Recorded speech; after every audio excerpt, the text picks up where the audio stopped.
It looks like a few decades after I started talking about this, the mainstream is catching on. My company is not my family. Fed up with long hours, many employees have quietly decided to take it easy at work rather than quit their jobs. Now, how long have I been advising you guys to do this? Especially if you want to work on personal projects, what you should focus on is find a job that gives you the most amount of money for the least amount of work on your part and use the freed up time to work on what you want to work on. And finally, the rest of the world is realizing this. Better late than never, I guess. Last spring, as the country experienced a once in a generation employment boom, American workers took advantage of their newfound options in all sorts of ways. Millions swapped their toxic jobs for better ones, others negotiated for a promotion or a raise or remote work privileges. But a job recruiter I'll call Justin saw an opportunity to fulfill a different ambition. He liked his job, he just wanted to work less. He'd spent much of the past decade putting in 10 to 12-hour days and he was done giving up so much of his life to his career, especially now that his wife had given birth to their first child. After years of pedaling furiously, Justin was ready to coast. Now, that's easy enough to do at a new job, but when it comes to your existing job, if you already set the expectations high and you start pulling back, your boss is going to notice. As the great resignation heated up, Justin saw firsthand how the employers he worked with were increasingly desperate to hold on to their workers, which gave him an idea. Companies have a vice grip on even their moderately good employees, he told me, so I thought, what if I just scaled back? Thus began a delicate experiment. Every week, Justin pushed the boundaries ever so slightly, logging off half an hour later, or logging on half an hour later, logging off half an hour earlier, taking long lunches, running errands in the middle of the day. We've all been there. He struggled as he tried to shed his old work ethic, admonishing himself as lazy, wondering whether he was a burned out failure. His colleagues asked why he was no longer returning their late night emails until next morning. Yeah, no, I actually had something funny like that happen to me too, where I was scheduled for a meeting 2 hours before I clock in for the day. And of course, the notice for that meeting came in at like 4 in the morning, my time.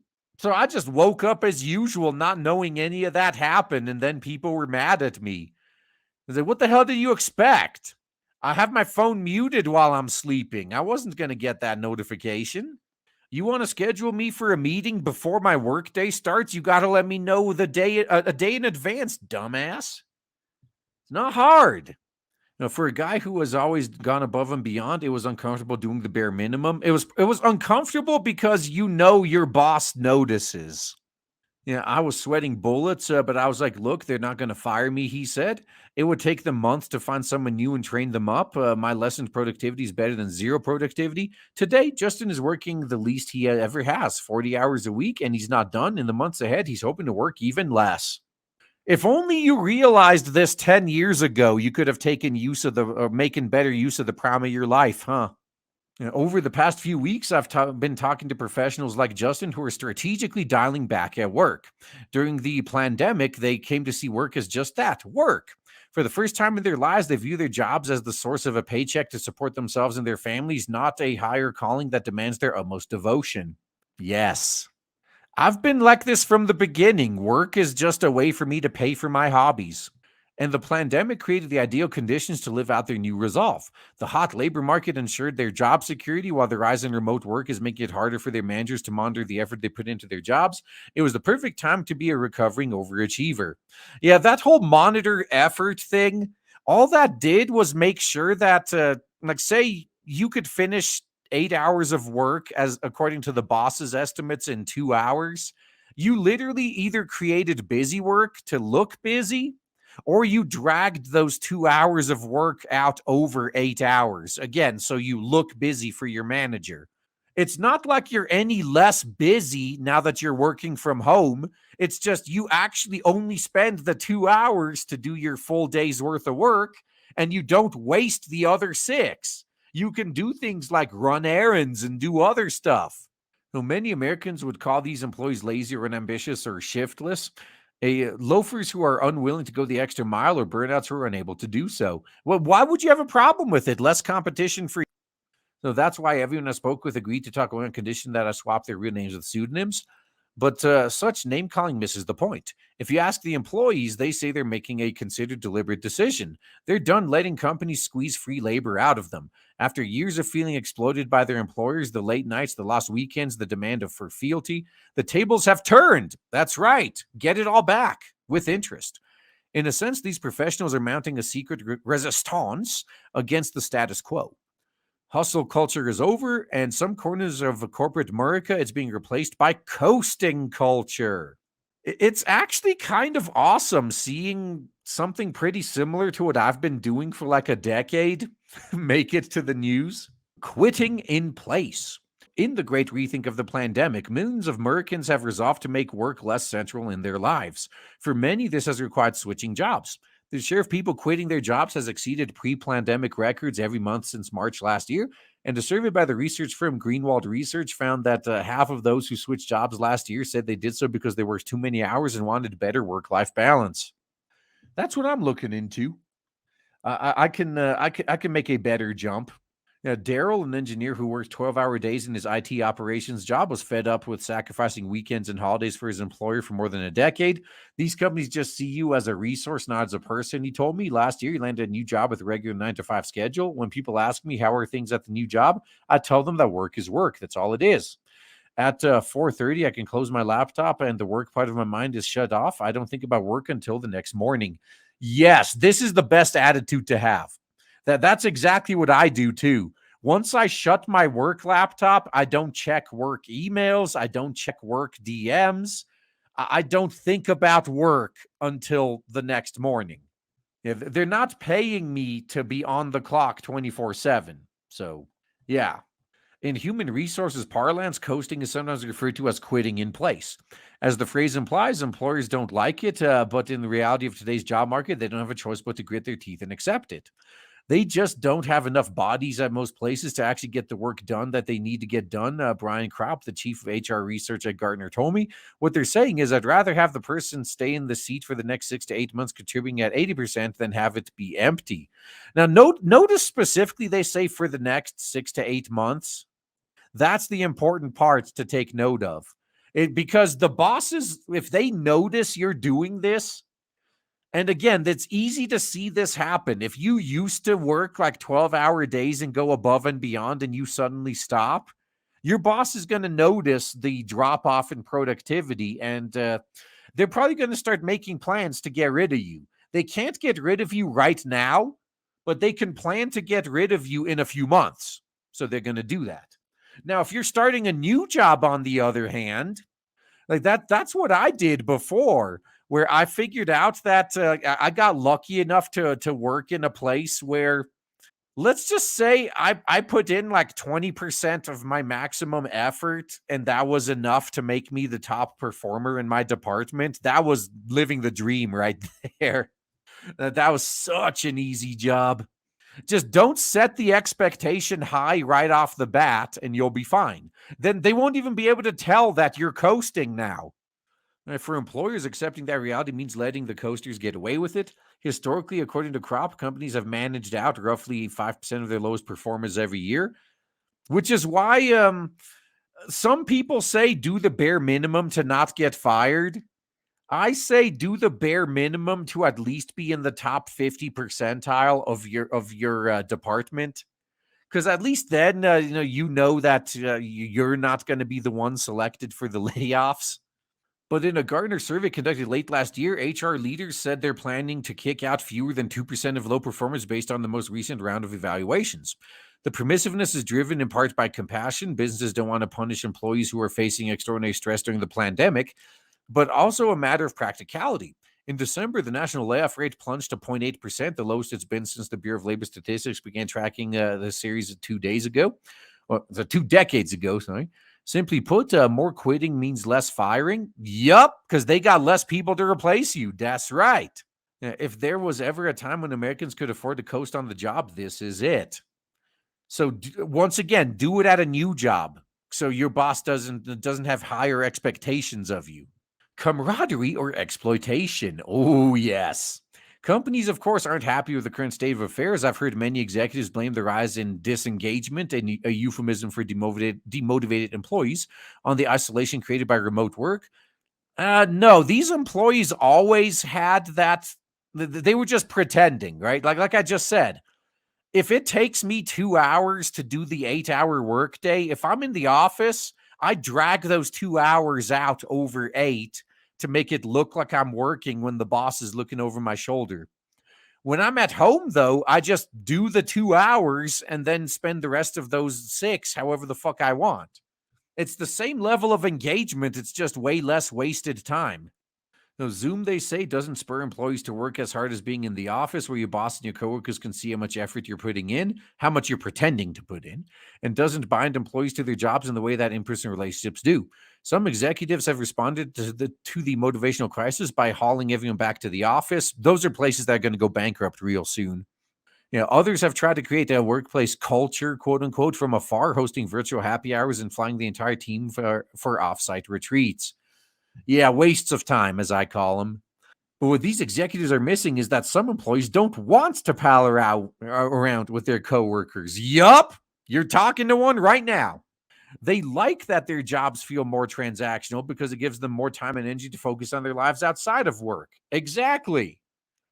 Now, I have a few legitimate friends at work, but the vast majority of my coworkers are just people I put up with to get the job done.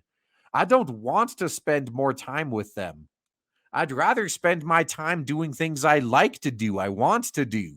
In a survey of workers conducted by Gartner, more than 20% said they're happy not to form deep bonds with their colleagues, that they don't miss the forced camaraderie of their pre-pandemic office. Some people actually would rather have their connections be with their family, their community, their hobbies, their church, Crop said. Thank you. It's about damn time that so this is just a side effect of what I said before. How now that extroverts are being forced into the lifestyle of introverts, they're bitching about it and don't understand it. And us introverts are like, now you know what we felt like all these years.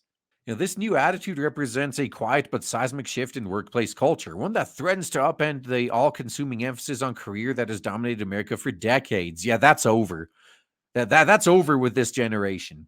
My coworkers and I can have a good rapport with one another and share some laughs together. Darryl, the IT engineer who found an easier job, told me, but my company is not my family. My real family is the people my company is taking me away from to help it make more money. You're not wrong. It's also why I just want to work on my own stuff, because at least I don't mind giving 110% efforts to my own projects. And my company's not my family? Workplace camaraderie is just a cover for corporate exploitation? That's the kind of thinking that sends shudders through C-suites everywhere. So, spoiler alert, we've always thought that. This is just the first time you're hearing about it. And it's a warning to executives that need to put the past behind them if they want to prosper in the current reality. Employers need to start to think differently about the workforce, Crop said.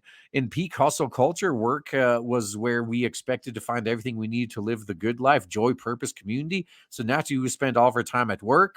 I feel sorry for people who do this legitimately. I've known a few, and they were far from happy. But now, prompted by the pandemic, many Americans have shed those expectations. That means they aren't putting up with the grueling hours they were happy to put in a few years ago. Everyone has spent decades leaning in. Now, to keep from toppling over, they're deciding to lean back. So, topping over. I think they just missed an L there. But that aside, man, let me tell you guys from my perspective why I'm reluctant to work overtime. I do it when I have to, but I go through great lengths to avoid it for a good reason. Because before I started doing YouTube and Twitch and working on Blade Devil and other projects, when I had nothing else to do, I didn't really mind working. Dude, I've done like fucking 18-hour days before. And it didn't bug me all that much because I really didn't have anything else I wanted to do anyway, right?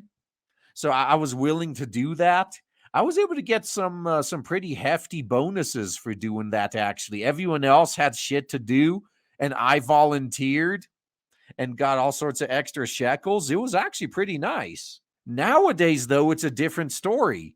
Yeah, overtime's going to interfere with my streaming schedule. I can't have that. Or alternatively, think about this logically. You have a choice. Do you work 4 hours of unpaid overtime at your day job? Or do you spend those 4 hours working on a project of your own that will actually bring you in more money the more you work on it? Which do you choose? Shouldn't even be that hard of a question, huh? Now, the challenge for corporate America is to find a way to embrace this new professional mindset, make it worth their while. That's how. The desire to do good work without striving to be a superstar to prioritize life ahead of work. We need to let employees choose the way they need to, the way they do work, crop Tommy, and provide the flexibility for them around the amount of work they want to do. In that world, we'd make room for both the hustlers and the coasters. Yeah, how about instead of sticking with this outdated system where you get paid for like basically your physical presence, you get paid for your time, pay by the job. That it would actually be that simple. And I know it's not, you can't do this for all jobs because like some jobs require your physical presence. Like if you're a receptionist, obviously you have to physically be there to do the job. But like programmers, where your job is just whatever the hell task you have right now, just pay them by the job. The coasters wouldn't get as big a raise or as many promotions as the hustlers, and that'd be fine. They'd still have a job security and respect and appreciation of their managers. Yeah, that's kind of the position I'm in right now. My boss wants to climb the corporate ladder. I'm fine where I am. Like, I think as far as my career field goes, I think I've reached the perfect balance of how much money I make relative to how much work they expect from me. Like I've brought this up before that I turned down a promotion actually because basically their offer was, "Hey RGE, how would you like 400% more work for 30% more pay?" Luckily, I was already starting YouTube at the time that happened because, again, if I had nothing else going on, I may have accepted that offer. But no, I don't. And that's how my boss became my boss. Yeah, coasting culture might not end up replacing hustle culture, but perhaps the two can find a way to coexist even after the red hot job market begins to cool. They already do. It's just no one was as open about this now, or as they are now, rather. Overdrive and underdrive. Oh, I love this story right here. See, this guy that they're about to talk about, this guy right here is who everyone should aspire to be. Of all the coasters I spoke with, the most brazen was Anthony, a software engineer who took a contract position at a new company last summer. Eager to put in fewer hours, he decided to really push the limits of his new work philosophy. He had two things in his favor. He worked remotely, and his new manager had little technical understanding of what he actually does. Now, that one, I'm just going to give you guys a warning. This is a blessing and a curse. And other than just the usual, like, oh, your boss has no idea how to do your job, so he makes unreasonable demands. No, not just like that.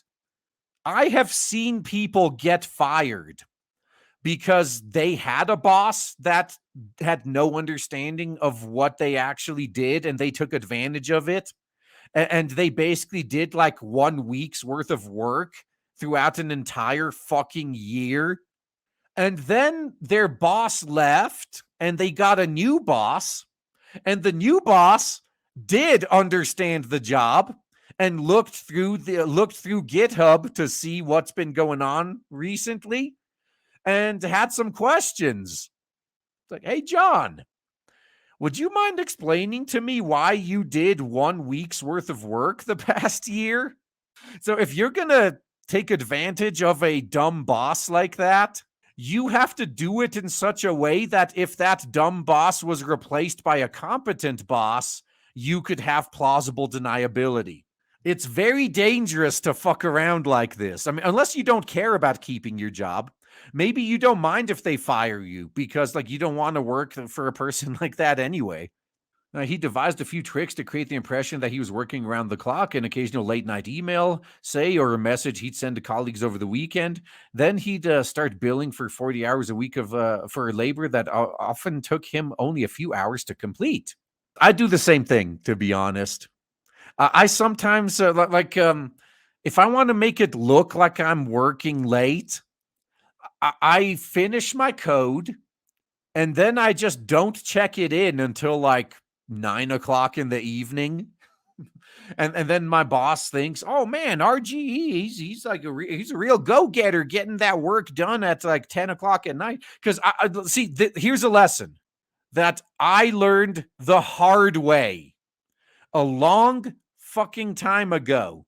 If you are good at your job and you finish your job in 2 hours, like, you finish 8 hours of work in 2 hours, your boss sees you doing nothing and you get in trouble. Now, on the other hand, if you're incompetent and it takes you 16 hours to do 8 hours worth of work, all your boss sees is how hard you're working and the 8 hours of overtime you did that day. And the next day, you're getting praised. Oh man, he worked so hard to get this in. Oh my God, he really went the extra mile for the company. Meanwhile, the guy who could have done all that work in 2 hours gets shat on. So the trick is do the work in 2 hours, but make it look like it took you 16 and you went above and beyond for the company. That's the trick. It's worked well for me for years. With his suddenly abundant free time, Anthony watches movies, played video games, took classes to add to his certifications. The setup worked so well that he ended up getting a second contract job for which he also billed 40 hours a week. This extreme form of coasting allowed him to double his pay while reclaiming his time, earning 80 hours of income for maybe 10 to 15 hours of work. Living the dream, as I call it. And before anyone says, oh, he's ripping off the company or something, if he finishes all the work that was assigned to him at the level of quality that was expected and within the time frame he was given, the company has no reason to bitch. They got what they paid for. Everyone benefits in this arrangement. So now that those gigs have wrapped up, Anthony is going to take a couple months off, a luxury he can afford after his double paid shifts. Then he plans to look for a full-time job via a computer program that will apply to thousands of positions for him on LinkedIn. He doesn't intend to be a coaster forever. In his next job, he's looking forward to working hard again, but he won't do it blindly the way he did before. I don't mind giving it 120%, he told me, but it has to be worth it. Yeah, I'm the same way. I don't mind giving it 120%, but it has to be for a project I actually care about and then not just something like my boss gave me to do on a whim. So Stacie, a venture capital investor, has already made that transition. For much of last year, she worked about 30 hours a week, a far cry from the 60 hours she put in when she first started her job, and the 100-hour week she was used to during her days in investment banking. With her free time, she joined a creative writing club, dabbled in poetry, and bought a guitar. It was the first time in her life she had focused on herself rather than her career. Oh, ouch. That's the makings of a crazy cat lady right there. But when a dream job fell into her lap, she was ready to work hard again. She says she'll never go back to 100 hours a week, but after 9 months of leaning back, a solid 40 hours is starting to look pretty attractive. If it's on one of your own projects, I agree. So in the future of work, there's going to be a lot more Stacies and Anthonys. Instead of going all out all the time, they're going to toggle the intensity with which they work depending on the circumstances of their lives and their careers at any given moment, which I've been doing my entire working life. And guys, all the way back towards the beginning of my channel, have I not been basically advising people to do this stuff? Man, it's amazing that the mainstream media is finally picking up on this. So sometimes there'll be an overdrive, sometimes there'll be an underdrive. In a sense, they're creating a new kind of hybrid work life, one that alternates between between the ambition of hustle culture and the rejuvenation of coaster culture. In the long run, that flexibility may prove to be more sustainable and profitable for employers and employees alike. If you play your cards right, that is absolutely the case. God, this actually reminds me of another story that like this happened at my sister's workplace fairly recently, where they had one of their senior guys who like I seriously think maybe one of these stories in this article was actually about him because it like the parallels are uncanny. So this guy had been with the company for I think like 15, 20 years, like something insane like that. And he used to be like, he worked very hard. He was there at the beginning. He was one of these go-getters. And then he made enough money to retire.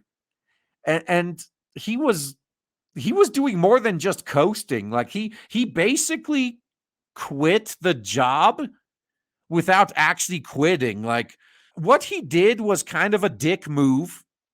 I wouldn't recommend doing what I'm about to tell you he did. I mean, unless your employer is a piece of shit and you're doing this to get back at him, I guess.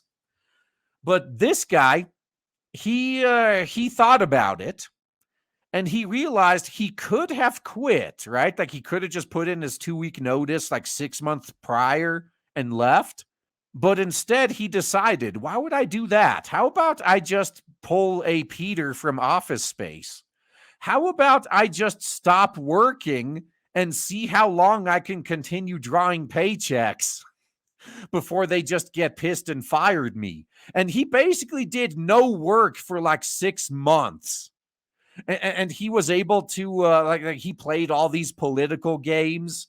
He was able to string along his bosses, making up constant excuses for why he has nothing to show, like pretend like he was doing something. And he convinced the company he was kind of still working. And eventually they caught him. Eventually they busted him. And he, at that point, he just quit. Because they were going to haul him into the office and chew him out and ask for an explanation, and he's just like, don't worry about it, I quit, and he left. And the reason that was an ultra dick move is during those 6 months where people thought he was working, but he actually wasn't, his coworkers got fucked over because they then had to rush all the work that guy was supposed to have done in about 2 or 3 weeks before the due date. So he really fucked over his coworkers too, not just the bosses and management. But he basically got away with taking an extra 6 months, like half a fucking year's worth of pay out of the company for nothing before they finally noticed he wasn't even working. Now, that right there has to be the most extreme way of quitting I've ever seen.